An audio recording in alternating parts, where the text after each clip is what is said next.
Introducción al libro Guerras Adventistas sobre la autoridad y ordenación y la tentación católica romana. Escrito por George Knight. Me estoy haciendo viejo y hasta hace poco mi gran deseo era evitar controversias y morir en paz. Pero últimamente ese deseo se ha convertido en morir en una sola pieza. He fallado en la primera de esas metas, pero espero salir airoso de la segunda. La razón de este libro surgió inofensivamente. A finales de junio de 2015, el pastor de mi congregación me pidió que predicase un sermón acerca del significado bíblico de la ordenación. Parecía ser un tópico apropiado, dado que la sesión de la conferencia general ese año se llevaría a cabo unos días en San Antonio, Texas, y el evento más anticipado de la convención era el voto relacionado con si cada división mundial podía tener la opción de ordenar a las mujeres como pastores. De manera interesante, hasta ese momento nunca había hablado o escrito sobre el tópico de la ordenación, creyendo que había muchas otras personas más calificadas que yo para tratar el tema. Empecé a ignorarlo. Hacía 10 años que me había retirado y no tenía deseos de entrar en controversia. El tópico de la ordenación no había sido de interés especial para los adventistas del séptimo día antes de la década de 1960 y 1970. De hecho, la denominación tenía la costumbre de ordenar regularmente a tesoreros de la conferencia, presidentes de universidades y otros funcionarios no pastores, quizá para permitirles ser remunerados a un nivel más elevado. Pero la falta de interés daría un vuelco radical cuando el crecimiento número de pastores capellanes mujeres empezaron a pensar en la ordenación. El interés eventualmente se tornó controversial. El antecedente del presente libro se volvió más intenso en la década de 1990, cuando las sesiones de la Conferencia General de 1990 y 1995 tomaron acciones en relación con la pertinencia de que las divisiones mundiales tuviesen la opción de ordenar a mujeres para pastores si lo desea. En ambos casos el voto fue negativo. Las mujeres pastores podrían ser comisionadas ministros, pero no ordenadas. La batalla entre quienes estaban a favor de la ordenación de las mujeres y quienes se oponían se formó en relación con diferentes perspectivas hermenéuticas. O sea, los dos bandos se centraban en diferentes enfoques de la interpretación bíblica. De esa manera, la hermenéutica llegó a ser el centro de todo el debate. Algunos consideraron que el tema había sido resuelto para siempre en 1995, pero eso no fue el caso. Conforme continuaba creciendo la cantidad de mujeres pastores exitosas, crecía el debate acerca de su posible ordenación.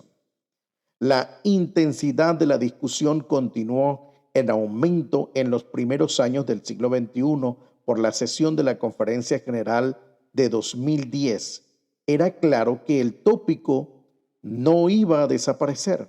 Como resultado, en 2011, el liderazgo de la Conferencia General estableció la TOSC para estudiar el tópico exhaustivamente y desarrollar la declaración de consenso sobre la teología de la ordenación y la propiedad de las divisiones que lo deseaban pudiesen ordenar a las mujeres. Se llegó a un consenso en el primero de los objetivos, pero el segundo generó disensiones vigorosas entre quienes estaban a favor y quienes estaban en contra de la ordenación de las mujeres como pastores. Pero el voto final, el 14 de junio del 2014, fue claro. Una gran mayoría de 62 contra 32 recomendaron que cada una de las divisiones mundiales de la denominación debería tener la opción de ordenar a las mujeres al ministerio pastoral si lo deseaban.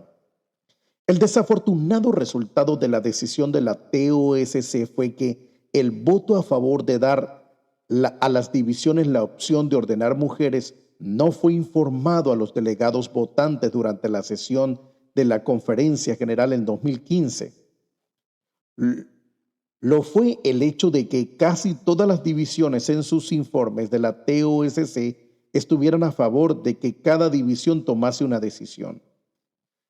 Eso fue una negligencia increíble tomando en cuenta que la denominación había gastado cientos de miles de dólares en el proyecto de la TOSC para resolver el problema de una vez por todas. Nunca se ha explicado públicamente por qué los resultados nunca fueron informados. Así que podemos especular que quizás el comité no llegó a las conclusiones apropiadas. El por tanto tiempo esperado voto del 2015 se encontró con una denominación profundamente dividida, con el 58% votando en contra de la opción de cada división decidiese y 42% a favor. El voto de 2015 podría ser de esperarse. Dejó a muchas uniones, conferencias que ya estaban ordenando a mujeres pastores basados en las estipulaciones de la General Conference Working Policy, que las uniones conferencias son las que deciden quién es ordenado. En una posición muy difícil debido a que la incomodidad de su posición, la Columbia Union Conference en la división norteamericana llevó a cabo una cumbre de liderazgo sobre la misión y gobierno en marzo del 2016. Esa reunión no dejó duda en cuanto a su determinación de continuar ordenando mujeres pastores. Esa determinación y otras prácticas como abolir la categoría de ordenación y comisionar tanto a varones como a mujeres en la Unión Noruega de Iglesias llevó a algunos administradores en la Conferencia General a iniciar un procedimiento de castigo contra esas uniones en rebelión. La medida más radical surgió de las oficinas presidenciales en septiembre del 2016 en anticipación del concilio presidencial en septiembre del 2016. En anticipación del concilio anual del Comité Ejecutivo de la Conferencia General que se reuniría el siguiente mes. En esencia, las sugerencias presidencial eran disolver a las uniones fuera de conformidad. En el caso de las uniones Columbia y Pacific, recrearlas como uniones misión, nombrar líderes más dóciles y posiblemente lograr que los constituyentes cambiasen su voto en relación con la ordenación de mujeres. La propuesta aparente fue considerada demasiado impulsiva. Como resultado, el secretario de la Conferencia General estableció un enfoque más moderado en un documento de 50 páginas titulado A Study of the Church Government and Unity, y que estableció definitivamente la autoridad en el adventismo del séptimo día como proveniente de la Conferencia General en las entidades administrativas constituyentes de la denominación. Esa posición estaba en contra de la posición tradicional del adventismo, en la cual la autoridad estaba situada en los constituyentes y fluía hacia arriba. El resultado eventual del concilio anual del 2016 fue una decisión de crear un procedimiento para disciplinar esas uniones fuera de armonía con la Conferencia General en el tópico de la ordenación de mujeres pastores. Esa acción pareciera ser comprensible, pero lo que no fue fácil de comprender es que fue considerado necesario un nuevo procedimiento, dado que tal política ya estaba firmemente en pie en el reglamento operativo. La dificultad pareciera ser que, de acuerdo con la política existente, tal acción punitiva ha de iniciarse a nivel de divisiones, en este caso, Algunas han de haber temido que la división norteamericana no llegaría a la solución apropiada. De esa manera, encontramos al liderazgo de la Conferencia General en una situación interesante de salirse de la política votada para castigar a las uniones que consideraba estar fuera de la política votada. Eso nos lleva a junio del 2017 y la conferencia de unión convocadas para reunirse en Londres por 10 uniones conferencias de 4 de las divisiones mundiales de la Iglesia para discutir cómo tratar mejor la situación que esperaban encontrar en el concilio anual de 2017. A saber, los procedimientos que se espera sean implementados para mantener bajo control a las uniones en rebelión. La reunión fue hecha pública y estuvieron invitados a asistir todos los administradores eruditos y líderes. El presidente de la Conferencia General fue invitado a hacer una presentación, rechazó la invitación, pero señaló oficialmente que la reunión no era una reunión autorizada y que los presupuestos de viaje de la Conferencia General no podían ser usados para financiar la asistencia. Más contramente fue el uso de presión financiera y de otro tipo para asegurar que la reunión no fuese apoyada. De esa manera, las reuniones en Londres no contaron con participantes del Seminario Teológico Andrews University u otras instituciones de la Conferencia General. Lo mismo se puede decir de algunas otras instituciones de alto estudio alrededor del mundo.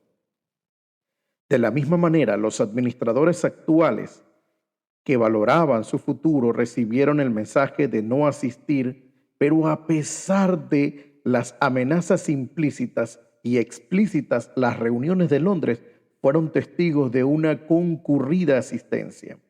La atmósfera fue una dedicación en apoyo a los principios y objetivos de la denominación. Al describir este prefacio, recibí un anuncio de la venida convención que se llevaría a cabo en agosto del 2017 sobre el tópico de las reuniones en Londres. Su título oficial: Simposio sobre las Escrituras, la Escritura de la Iglesia y el Sendero de la Unidad. Los participantes del simposio son conocidos por presentar el núcleo de quienes están en contra de las posiciones tomadas de la Pacific Columbia y otras uniones. No en conformidad, pero lo más interesante es que uno de los presentadores es un actual vicepresidente de la Conferencia General. Así que me comentó una amistad: estas reuniones oficiales de la Iglesia o el presidente de la Conferencia General ha cambiado de opinión o tenemos un doble estándar en ese punto. Desde que escribí lo anterior, el diagnóstico de la Conferencia General no es anunciado como uno de los presentadores. Desconozco la razón del cambio, pero una disponibilidad especulativa es que alguien ha señalado el doble estándar. Por supuesto, puede haber mejores razones, como que esas reuniones tampoco son autorizadas, pero no he visto tal anuncio. La buena nueva en relación con el simposio es que sus promotores han acertado en el verdadero tema. Su promoción señala que el simposio es sobre la ordenación de las mujeres, no es sobre la ordenación de las mujeres, sino la autoridad de la Iglesia y la base de la unidad. En eso, ambas perspectivas parecieron estar de acuerdo. El verdadero tema en el advenimiento hoy en día no es la ordenación de las mujeres pastores, sino en el tema de la autoridad. En ello encuentra un paralelo con la reforma protestante del siglo XVI, un movimiento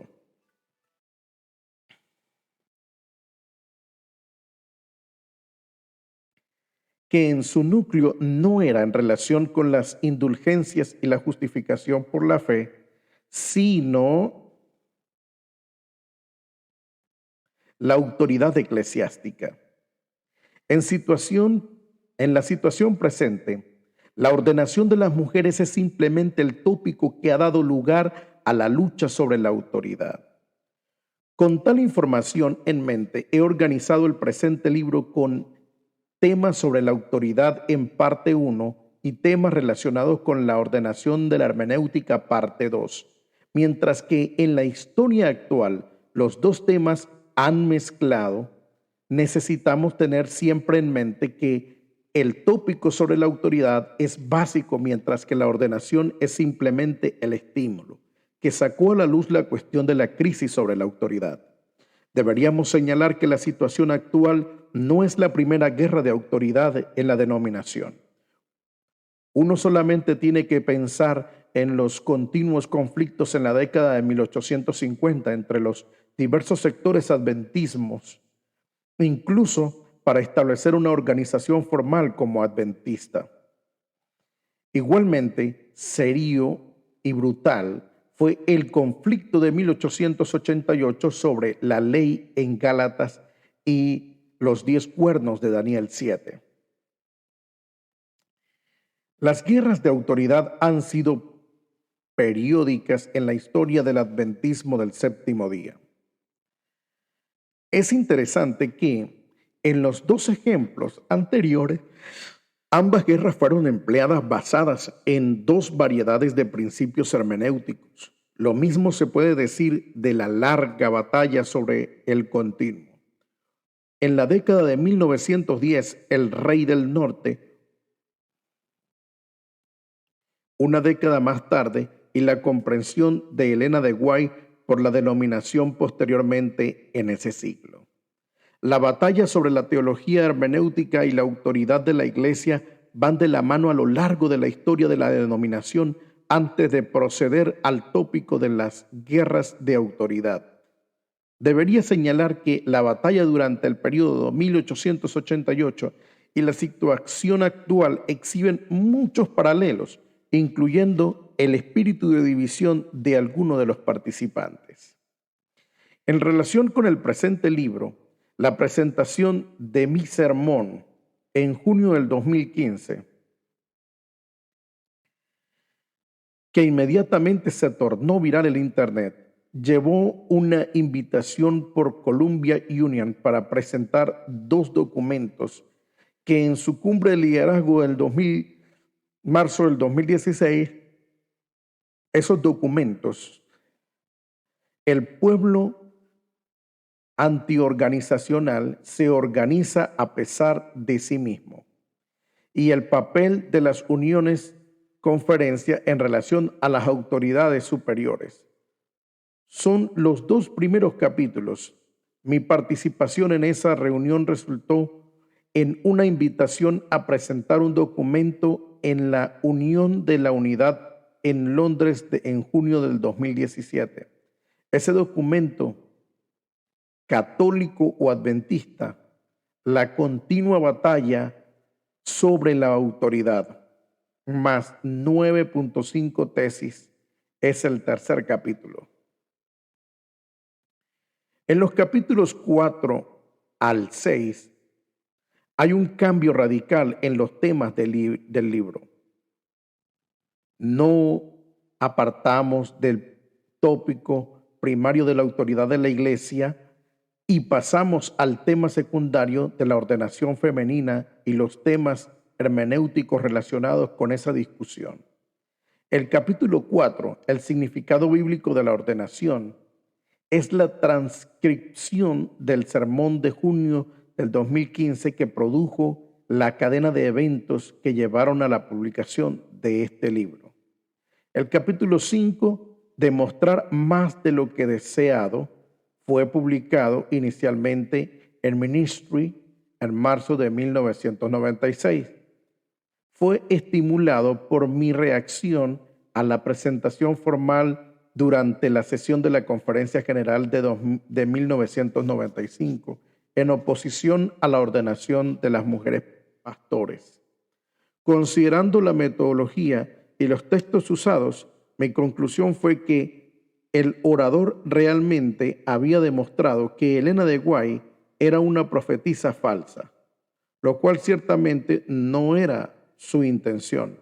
El capítulo 6, Impasse eclesiástico, Jaime White resuelve un problema que no tenía solución. Fue preparado originalmente para el libro del 2015 titulado Woman and Ordination, Biblical and Historical Studies. El capítulo desarrolla la radical transformación de la hermenéutica que permitió que la denominación se organizase de una manera que no está autorizada especialmente por la Biblia. La ordenación de las mujeres es vista desde esa perspectiva hermenéutica. Necesito señalar aquí que he optado por presentar este libro como ensayos individuales en el advenir histórico en lugar de moderarlos en un formato de flujo continuo, como lo hubiese hecho si hubiese decidido refinar los ensayos en los que típicamente pensamos como libro. En lugar de una colección de documentos, como resultado he decidido no quitar las redundancias en el texto. En otras palabras, quiero que el lector tenga el contenido completo de cada documento como fue presentado en su contexto histórico. De esa forma, el argumento presentado en cada documento aparece como fue desarrollado originalmente sin hacer referencia a los otros capítulos. El aspecto positivo de ese enfoque es que cada documento contiene su unidad y su fluidez original. El aspecto negativo es que hay redundancias. Sin embargo, el aspecto positivo del lado negativo es que la repetición es la ley del aprendizaje y las cosas que se repiten generalmente vale la pena recordarlas. La única excepción a mi política de no hacer modificaciones es el capítulo 6, en el cual quité una gran cantidad de secciones redundantes que no eran necesarias para dar fuerza al interés del documento.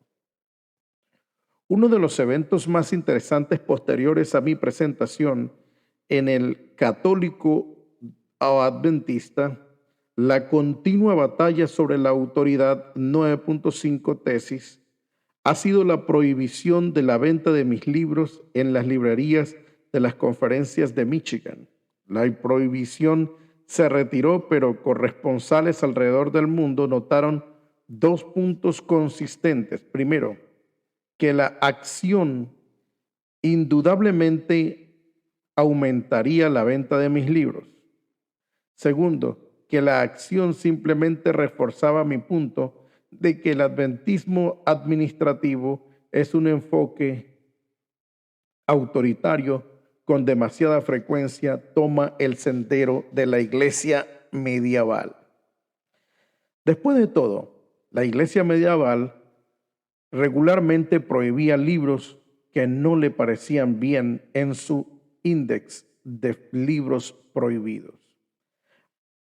A la larga, el resultado más significativo de la prohibición sería el aumento de lectores que presente el volumen. Es lo que me gusta de considerar como el libro que debería ser prohibido. No hay forma de que pudiese haber pagado por la gran cantidad de publicidad que recibí a través de la discusión acerca de la prohibición por Internet a nivel mundial. Desde que escribí lo anterior, el presidente de la conferencia de Michigan ha prohibido de nuevo mis libros.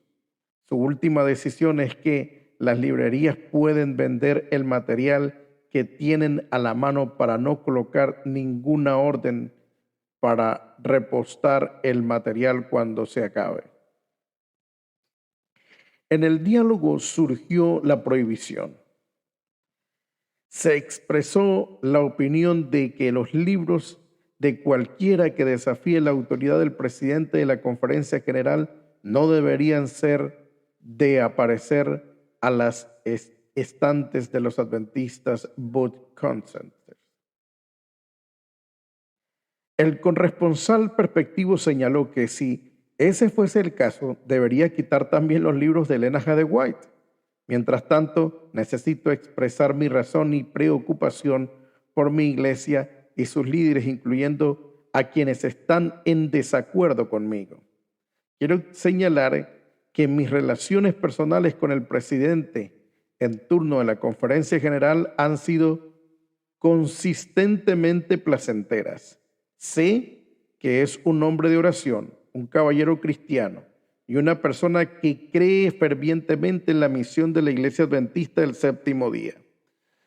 En lo que diferimos es en el estilo administrativo. Sobre ese tópico he dicho algunas cosas directamente en este libro. A la vez que sostengo lo que he dicho, espero y ruego al Señor que me conceda gracia para cambiar si se demuestra que estoy equivocado. Únicamente puedo esperar y orar por lo mismo para quienes están en desacuerdo conmigo y quienes han recibido el azote de alguna de mis palabras. Si he errado, espero me perdonen, pero si tengo razón, me encantaría ver un cambio. He dado mi vida apoyando a la Iglesia Adventista del Séptimo Día. Amo a la Iglesia y solamente deseo lo mejor para sus líderes.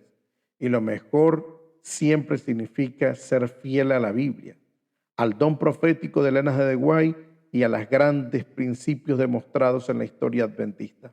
Mi oración por cada lector es que él o ella lea con ambos ojos abiertos y permita que el Espíritu le guíe.